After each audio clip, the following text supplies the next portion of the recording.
Welcome children. Now we are going to start our next chapter, that is chapter number 4, using CALS as a database. Children, इस chapter का जो भी practical work होगा जब भी आप स्कूल आएंगे तो आपको स्कूल में कराया जाएगा. मैं एक्सप्लेन कर रही हूँ आपको सारे टॉपिक्स. आप वीडियो के साथ अपने बुक्स के वो सारे टॉपिक्स साथ में रीड करते जाएंगे तो आपको पूरा चैप्टर एक्सप्लेन हो जाएगा. Now see, what is database, students? Database is collecting records, large number of informations collected, gathered, managed and accessed.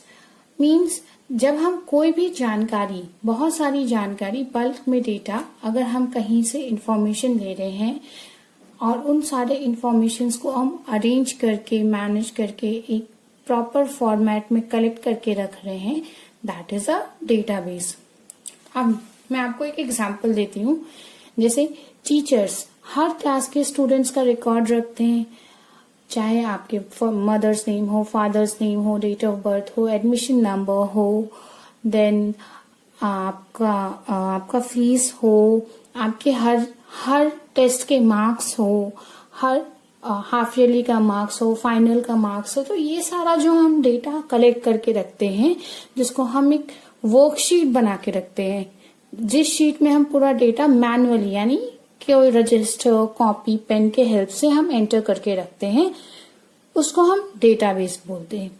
अब स्टूडेंट्स, जैसे डेटाबेस अगर मैनुअली जब हम कलेक्ट करते हैं तो जब भी हम डेटाबेस मैनुअली उसका रिकॉर्ड कीपिंग करते हैं तो that task is difficult also and it is very large. क्योंकि हर साल आप इस क्लास में हो, अभी दूसरे क्लास में जाओगे तो आपकी जगह पे दूसरे स्टूडेंट्स आएंगे, तो फिर से उन सारे स्टूडेंट्स का भी डिटेल रखना होगा. मीन्स हर टाइम पे जब रिकॉर्ड मेंटेनिंग होती है तो हर सेशन में या हर बार बहुत सारे रिकॉर्ड्स आते जाते हैं जिसको हमको उसी मैनर में स्टोर करना रहता है. तो उससे क्या होता है, डेटा स्टोरिंग बढ़ते जाता है. और जब हमारे पास बहुत सारा डेटा हो जाता है तो उसमें से जब हम कुछ डेटास को ढूंढते हैं, सपोज अभी ये 2020, अगर मुझे 2010, 2008 या 2005 के किसी स्टूडेंट का अगर डिटेल चाहिए तो बहुत सारी फाइल्स खोलनी होगी, पूरे डेटास को फिर से स्टडी करना होगा, रीचेक करना होगा कि कहाँ पे है, कहाँ पे नहीं है, उसका एडमिशन नंबर का फाइल्स, बहुत सारा चीज रहता है. तो जब आप बहुत सारे डेटा पे काम करते हो, जहाँ पे आपको हर समय डेटा इंसर्ट करना है, उसको स्टोर करके रखना है, डेटा पे आपका टास्क परफॉर्म हो रहा है, ऐसे कंडीशंस पे जो मैनुअल वर्क रहता है वो बहुत ज्यादा लार्ज और बहुत ज्यादा डिफिकल्ट हो जाता है एंट्री करने के लिए, प्लस उसको मेंटेन करके रखने के लिए. तो जो हमने लाइबर ऑफिस कैल्स पढ़ा है, जिसमें आपने अभी पिछले चैप्टर में एक्सेल शीट देखा होगा, लाइबर ऑफिस कैल्स में भी हम डेटा रिकॉर्ड कर सकते हैं. जो हम कैल्स वर्कशीट में डेटा रिकॉर्ड करेंगे, उससे जो मैनुअल डेटा रिकॉर्ड कीपिंग होती है, उससे उसका काम हमको बहुत इजी हो जाता है. जब हम कोई भी काम मैनुअली बुक रिकॉर्ड कीपिंग जैसा काम करते हैं और उसी चीज को हम कंप्यूटर में एक वर्कशीट बना लेते हैं तो वो काम बहुत इजी हो जाता है. उसमें हमको डेटा डालना भी आसान होता है, पुराना कोई डेटा जल्दी से फिल्टर करके ढूंढना भी आसान होता है. ठीक है, कोई डेटा डिलीट करना है तो भी आसान होगा, किसी डेटा को मॉडिफाई यानी चेंज करना है तो भी आसान होगा. उसी के बेसिस पे ये चैप्टर है, using Calc as a database. Fine, so let's start reading. Sometimes database in a CALS worksheet becomes too large and it is difficult to find specific entry manually. Therefore, CALS provides many features such as allows you to organize and handle the data, such as you can enter the data, means हम data डाल सकते हैं using form view data in a specific order, filter data and many more. अब देखो कैल्स क्या क्या features provide करता है टू मैनेज दी डेटास. कैल्स हमें प्रोवाइड करता है हमारे पूरे डेटाज को अरेंज करके ऑर्गेनाइज करके रखना। सपोज अब हम ऑर्गेनाइज कैसे कर सकते हैं, अल्फाबेटिक नंबर्स में कर सकते हैं, किसी एक परफेक्ट ऑर्डर में कर सकते हैं, समझ रहे हो। तो जब हम डेटा को एक प्रॉपर ऑर्डर में संभाल के रखते हैं या उसको एंट्री करते हैं या अरेंज करते हैं, दैट इज ऑर्गेनाइजिंग। तो डेटा को ऑर्गेनाइज करना, डेटा को हैंडल करने का काम, डेटा को किस स्पेसिफिक तरीके से हम देख सकते हैं वो, प्लस डेटा को फिल्टर करना या फिर और भी चीजें जैसे डेटा को मॉडिफाई करना होता है, डेटा को कॉपी करना होता है, वो सारा चीज हम पढ़ेंगे इस चैप्टर में। सो लेट्स स्टार्ट। इसको अंडरलाइन करेंगे आप लोग। यहाँ पे मैं रेड पेन से एक ब्रैकेट बना रही हूँ, उसको आप बुक में अंडरलाइन कर लेना। A database is a collection of information. The information is organized in a way that it can be easily accessed, managed and updated. Database क्या होता है? It is a collection of information. Okay. The informations are organized in a way that it can be easily accessed, managed and updated. Data को इस तरह organise करके रखा जाता है ताकि वो इजीली एक्सेस हो सके जब हमको चाहिए, जो डेटा हम उसको व्यू कर सके, निकाल सके। मैनेज मीन्स पूरा डेटा एक जगह स्टोर हो गया, मीन्स आपका डेटा जो आप बल्क में डेटा एंट्री का काम कर रहे थे, डेटा मैनेजिंग का काम कर रहे थे, वो यहाँ पे मैनेज हो जाएगा। अपडेटेड मीन्स अगर आपको कुछ चेंजेस करना है तो आप उसमें कर सकते हैं। Okay, the following is a database of students of XYZ school. ये जो साइड में टेबल दिया है इसके बारे में बता रहा है। अब हो सकता है इसी के रेफरेंस में आगे सारे टॉपिक्स हों, तो आप इस टेबल को ध्यान से स्टडी करेंगे। This database is organise in the form of table. अब ये जो डेटाबेस है ध्यान से देखो, एक टेबल के फॉर्म में ऑर्गेनाइज किया हुआ है। ठीक है, व्हाट इज अ टेबल? आप इसको अंडरलाइन करके रखना, अगेन एक ब्रैकेट बना के रखेंगे। Table is a collection of rows and columns. Okay, each row in a table corresponds to a single record and each column corresponds to a field. Table क्या होता है स्टूडेंट्स? ना, अब डेटा हम कैसे कलेक्ट करेंगे? एक टेबल बना के ही कलेक्ट करेंगे। तो अ table is a collection of rose and columns. Table कैसे बना होता है? Collection of rose and columns से बना होता है। Each row in a table corresponds to a single record. पूरा जो एक रो होता है वो एक सिंगल रिकॉर्ड बताता है, and each column corresponds to a field. अब देखो, सपोज ये आपका एक टेबल है, ठीक है, ये देखो ध्यान से, यहाँ पे नंबर ऑफ कॉलम्स बना रही हूं मैं, ऐसा नंबर ऑफ रोज बन रहा है। तो कोई भी table number of rose and columns से बनता है। तो ये जो हर एक रो है, ये लाइन जो मैंने अंदर बनाया, this row corresponds to a single record. ठीक है, मतलब हर एक पूरा रो एक सिंगल रिकॉर्ड को करस्पॉन्ड करता है। और हर कॉलम, ये जो एक सिंगल कॉलम है, ये जो कॉलम है ये एक फील्ड को करस्पॉन्ड करता है, ये एक सिंगल फील्ड को करस्पॉन्ड करता है। ठीक है, समझ में आया ना? Each record consist of information about 1 person. अब यहां तक तो हो गया था आपका अंडरलाइनिंग। यहां से रिकॉर्ड के बारे में बता रहे, उसको भी अंडरलाइन करना। A row in a table is called record. मतलब ये जो रो है इसको हम क्या बोलते हैं? इसको हम बोलते हैं रिकॉर्ड। ध्यान से देखो, अगर मैं इस रो में एंटर कर रही हूं, रोल नंबर 1, स्टूडेंट का नेम अगर मैंने लिखा राम, डेट ऑफ बर्थ मैंने लिख दिया 26021998, ओके, और इसका हाउस नेम या फिर मैंने इसके परसेंटेज लिखे 98%। तो ये जो एक पूरा रो का अगर हम डेटा पढ़ेंगे, रोल नंबर 1 स्टूडेंट का नाम, स्टूडेंट का फिर डेट ऑफ बर्थ और उसको टोटल कितना परसेंटेज आया, तो ये एक स्पेसिफिक पूरा रिकॉर्ड बता रहा है, मतलब एक स्टूडेंट का रिकॉर्ड बता रहा है। ठीक है, तो जो रिकॉर्ड होता है एक रो में जो डेटा लिखे होते हैं that is a record. Okay, now each record consist of the information about one person. Her record जो होता है एक पर्सन का पूरा इंफॉर्मेशन रिकॉर्ड करके रखता है. Means it consist the information about one person. उसके अंदर जो इंफॉर्मेशन होती है वो वन पर्सन की होती है. Okay, for example row number 4. अब ये वाला देख लो, row number 4. Row number 4 displays roll number, name, address, total marks of a person name Amit. देखो यहां से देखो 1 2 3 4. ये वाला जो है ये क्या कर रहा है, रोल नंबर बता रहा है, स्टूडेंट का नेम बता रहा है, स्टूडेंट का एड्रेस बता रहा है और उसका टोटल मार्क्स बता रहा है. समझ में आया? तो एक ही स्टूडेंट का पूरा डिटेल बताया. मीन्स कोई भी एक रो किसी भी एक स्पेसिफिक पर्सन का या फिर एक स्पेसिफिक एंटिटी का पूरा डेटा बताता है. ठीक है, यहां तक समझ में आया? आगे पढ़ेंगे. Now next one is field. Field को भी अंडरलाइन कर लेना. What is field? A column in a table is called field. For example roll number, student name and are the fields of the table student. Each column contains data of a single type.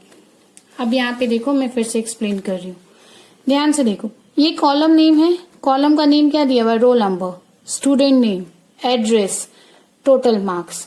तो ये जो column है वो सिर्फ roll number रखेगा. ये जो column है स्टूडेंट नेम, क्या नेम दिया हुआ है? Student name. मतलब ये वाला पूरा कॉलम सिर्फ स्टूडेंट्स का नेम लेगा. एड्रेस है, एड्रेस है मीन्स हम यहाँ पे सिर्फ स्टूडेंट्स का एड्रेस लिखेंगे. ठीक है, तो मतलब ये होता है कि हर कॉलम यानी हर फील्ड, हर कॉलम्स क्या होते हैं? फील्ड्स होते हैं. तो हर फील्ड एक टाइप का डेटा रखता है. ये रोल नंबर टाइप का ही डेटा रखेगा, ये स्टूडेंट नेम ही रखेगा. आप यहाँ पे रोल नंबर नहीं लिखोगे, ये स्टूडेंट नेम लिखने के लिए बनाया गया है, तो आप यहाँ स्टूडेंट नेम ही लिखोगे. ठीक है, समझ में आया? मीन्स वो एक टाइप का डेटा डिफाइन करता है कि ये वाला पूरा रोल नंबर्स है, ये वाला पूरा स्टूडेंट का नेम है, this one is student's address and this is the total marks. Clear? Now let's start the new topic, using form in Calc. अब फॉर्म्स क्या होते हैं? Form is a feature that provides an easy way to enter और display a record. Form Calc का एक feature है, इसको underline कर लेना. फॉर्म कैल्स का एक फीचर है that provides easy way to enter data or to display a record. It consists of text boxes to enter data in various fields. Okay. It also contains command buttons to manipulate data. यहाँ तक आप पूरा underline करके रखना. अब मैं बताती हूँ फॉर्म क्या होता है.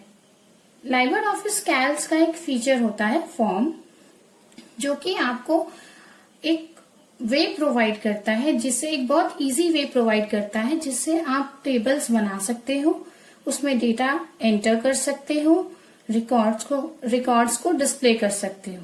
ठीक है, जो फॉर्म्स होते हैं उसमें टेक्स्ट बॉक्सेस रहते हैं. टेक्स्ट बॉक्सेस में आप डेटा एंटर करते हो. देखो, it consist of text boxes to enter data in various fields. Okay. It contains command buttons. इसमें कमांड बटन्स भी होते हैं जो डेटा को मैनिपुलेट करने के लिए यूज होता है. Okay. Next, LibreOffice Calc provides form feature to add, edit and delete the record. LibreOffice Calc form provide करता है फॉर्म फीचर्स, जिसमें हम ऐड कर सकते हैं कोई डेटा, एडिट कर सकते हैं कोई डेटा, या फिर किसी रिकॉर्ड को हम डिलीट कर सकते हैं. Okay. It displays a single record at a time. ये एक सिंगल रिकॉर्ड एक टाइम पे डिस्प्ले करता है. It helps to navigate from one record to another using data form. ये है नेविगेट, मतलब एक फॉर्म, एक रिकॉर्ड से दूसरे रिकॉर्ड तक हमको जाने के लिए कैसे जाना है वो आपको हेल्प करता है। मतलब एक रिकॉर्ड से दूसरा रिकॉर्ड कैसे फेच करना है यूजिंग डेटा फॉर्म्स, ये आपको हेल्प करता है। There is a note point. Before adding a record in the form, CALC's worksheet must have field names entered at the top of each column. Okay. अब इसका मतलब है कि जब भी आपको डेटा रिकॉर्ड करना है, सपोज यहाँ पे आपको रोल नंबर का कॉलम नेम यानी हेडिंग होनी चाहिए। फील्ड्स जो आपको एंटर करना है, जिस फील्ड में आपको डेटा एंटर करना है, वो फील्ड आपको डिक्लेयर करके रखना है और उसका वैल्यू नेम यानी यहाँ पे क्या सेट करके रखोगे, इसमें क्या चाहिए वो आपको करके रखना होगा। सपोज मुझे इसमें रोल नंबर चाहिए तो मैंने इसकी हेडिंग दी रोल नंबर। यहाँ पे मैं लिखूंगी स्टूडेंट्स नेम, अगेन यहाँ पे एड्रेस एंड फॉलोइंग यहाँ पे मार्क्स। जो आपका बुक में फर्स्ट वाला टेबल दिया है उसी के अकॉर्डिंग मैं बता रही हूँ। तो ये सारे नेम्स आपको सबसे पहले सेट करके रखने होंगे, फील्ड नेम्स, तभी आप इसके नीचे डेटा को एंटर कर सकते हो। क्लियर हो गया? अब एडिंग और deleting a record using forms कैसे करते? टू एड और delete a record using follow these steps. Click on any cell below the field name. कोई भी फील्ड नेम, जैसे सपोज फील्ड नेम के नीचे मैं यहाँ पे एक टेबल बना के ही दिखा रही हूँ आपको।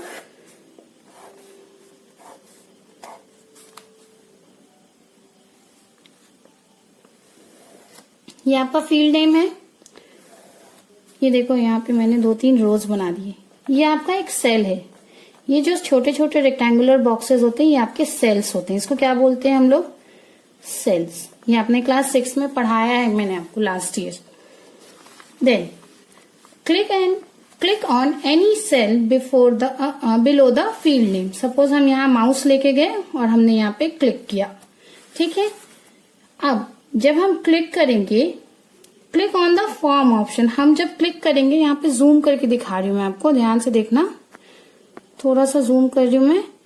जैसे ही आप क्लिक करोगे आपको एक ऐसा ड्रॉप डाउन बॉक्स खुलेगा, दिख रहा है ये बॉक्स, ठीक है। जैसे ही आप क्लिक करेंगे आपको ये ऐसा बॉक्स खुलेगा, लिस्ट बॉक्स जैसा कुछ, एक डायलॉग बॉक्स छोटा सा ओपन होगा, ठीक है ना।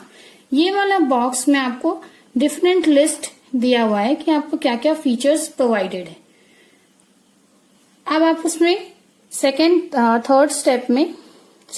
स्टेप में आप करोगे click on the form option in the data menu. अब ये जो पूरा खुला था आपको, ये डेटा का मेन्यू खुला था, ठीक है। इसमें आप फॉर्म वाला ऑप्शन को क्लिक करोगे, ठीक है। The data form dialog box appears. अब इसका एक छोटा सा विंडो खुलेगा, this is the dialog box. Data form का एक डायलॉग बॉक्स अपीयर होगा जो कि डिस्प्ले करेगा field names of the database. अब यहाँ पे ध्यान से देखो, आपको कौन कौन सा फील्ड नेम्स चाहिए वो लिखना है। पहला फील्ड नेम आपने लिखा रोल नंबर, दूसरा स्टूडेंट, फिर एड्रेस, फिर टोटल मार्क्स। अगर आपको एक और फील्ड नेम चाहिए तो आप यहाँ न्यू पे क्लिक करोगे, ठीक है। समझ में आ रहा है? अगर एक और फील्ड नेम चाहिए, सपोज यहाँ पे मुझे चाहिए परसेंटेज, तो यहाँ पे देखो क्या क्या दिया है, new, delete, restore, next record, close. तो मैं यहाँ अगर न्यू ऑप्शन सेलेक्ट करूंगी तो यहाँ पे एक ब्लैंक टेक्स्ट बॉक्स आ जाएगा जिसके अंदर फिर मैं परसेंटेज लिख दूंगी। समझ में आया? फील्ड नेम को पहले कैसे सेट करते हैं वो देखो, ठीक है। अब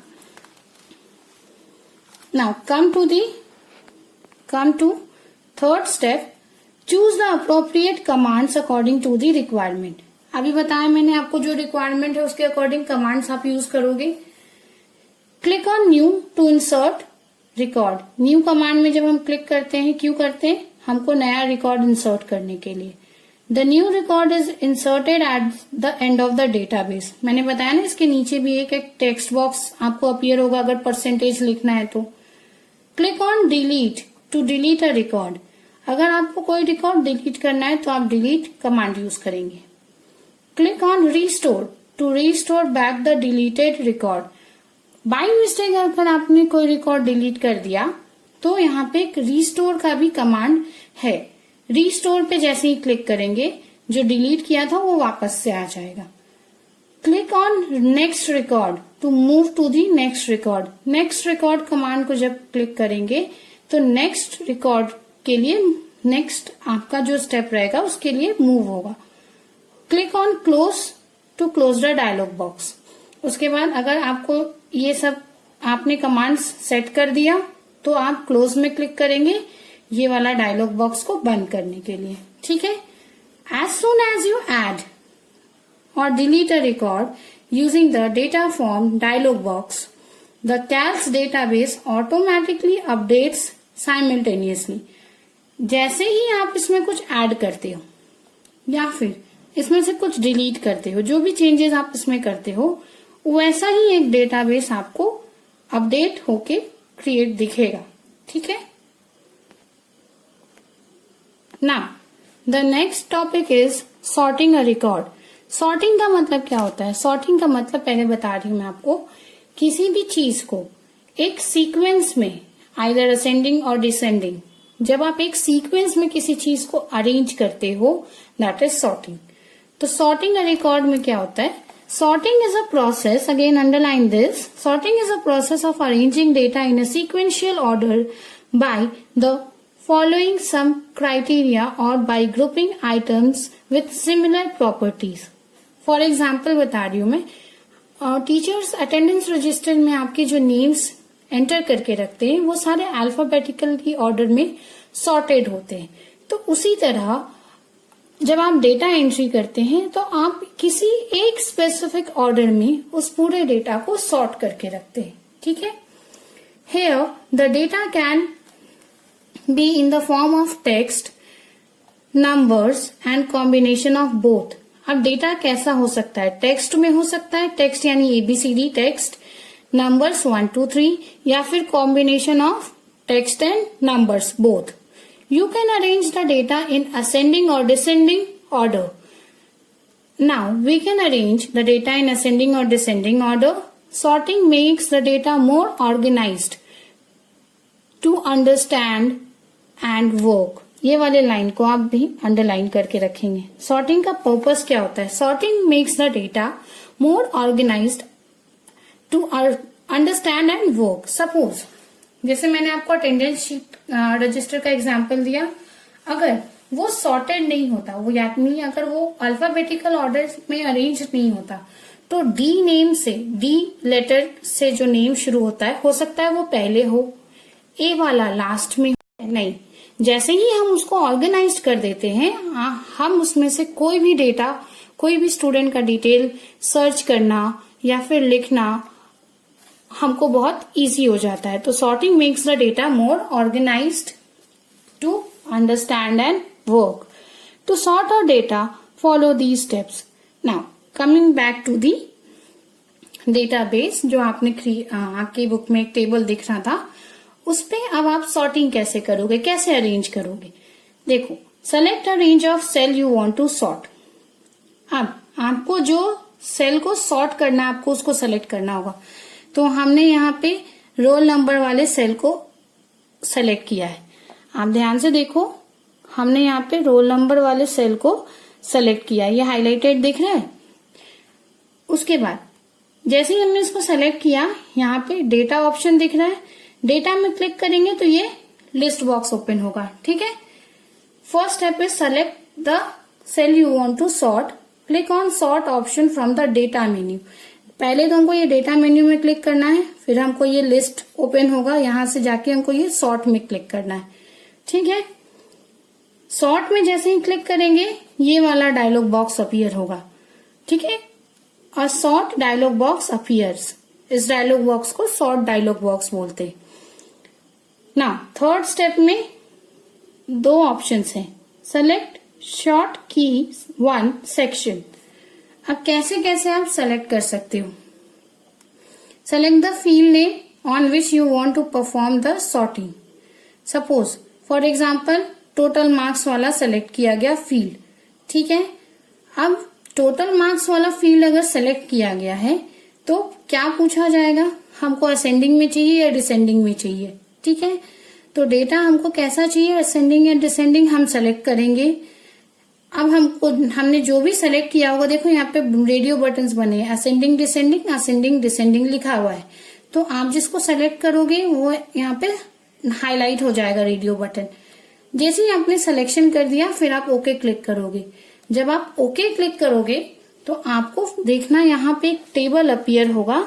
मैं अगेन जूम करके दिखा रही हूँ स्टूडेंट्स, ये टेबल देखो, ये अकॉर्डिंग टू मार्क्स आपको सॉर्ट करके मिला है। हो सकता है इसके रोल नंबर्स ऊपर नीचे हो गए, नेम्स ऊपर नीचे हो गए हैं, एड्रेस भी ऊपर नीचे हो गए हैं, पर टोटल मार्क्स वाला कॉलम देखो असेंडिंग ऑर्डर में सॉर्टेड है। तो अगर आप कोई भी डेटाबेस में कोई भी एक फील्ड को सेलेक्ट करके उसके अकॉर्डिंग डेटा अगर सॉर्ट करोगे तो वो जो एंट्री की हुई है वो पूरी entry automatically with reference to this change arrange होके सॉर्ट हो जाएगी। ठीक है, now rest of the topics I will be explaining you in the next class. Okay, thank you students.